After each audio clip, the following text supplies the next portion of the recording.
Welcome back. সংস্কৃত সমাধান উদ্যান আমি ইউটিউব চ্যানেলে আপনাদেরকে স্বাগত জানাচ্ছি। ক্যালকাটা ইউনিভার্সিটির বিএ ফার্স্ট সেমিস্টারের যে সংস্কৃত সিলেবাস আছে সেটি নিয়ে আমরা আজকে আলোচনা করব। 4 বছরের যে কোর্সটা আছে সেই কোর্সের সিলেবাস আমরা আলোচনা করতে যাচ্ছি। এটি হলো CCF, the curriculum and credit framework, যার ফুল ফর্ম। এখানে আরো বিষয়গুলির সংক্ষিপ্ত রূপ আছে, সেগুলি আমরা একটু আলোচনা করব। প্রথম বিষয় হলো ডিএসসিসি মেজর অথবা কোর কোর্স, যেটা বলছি আমরা, সেটির ফুল ফর্ম হলো ডিসিপ্লিন স্পেসিফিক কোর কোর্স।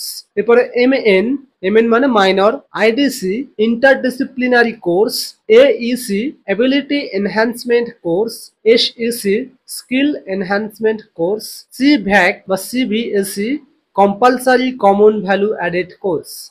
এখন দেখে নেব এই সিলেবাসের মধ্যে থাকা যে মেজর এবং মাইনর এবং অন্যান্য যে পেপারগুলো আছে সেগুলি কেমন ভাবে কি আছে সেটা দেখে নেব। তো সেমিস্টার 1-এ মেজর বা কোর পেপার যেটা আছে সেটা হলো জেনারেল গ্রামার অ্যান্ড মেট্রি, অর্থাৎ সাধারণ ব্যাকরণ এবং ছন্দ। এছাড়া আছে মাইনরেও আছে জেনারেল গ্রামার অ্যান্ড মেট্রি, অর্থাৎ এখানে একই। আইডিসিতে আছে medical science, mathematics, painting, astronomy, music and dance architecture. এগুলি সব সংস্কৃতের বিষয় আছে, এগুলি সব পড়তে হবে আমাদের।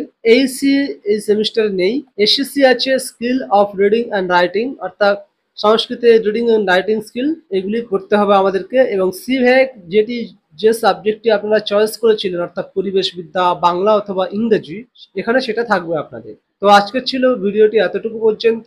যদি আপনাদের বুঝতে অসুবিধা হয় তাহলে কমেন্ট বক্সে জানাতে পারেন কোন জায়গায় অসুবিধা হয়েছে, তাহলে আমি উত্তর দেওয়ার চেষ্টা করব। দেখা হচ্ছে অন্য কোনো ভিডিওর সঙ্গে। ততদিন পর্যন্ত ভালো থাকুন, সুস্থ থাকুন। ধন্যবাদ।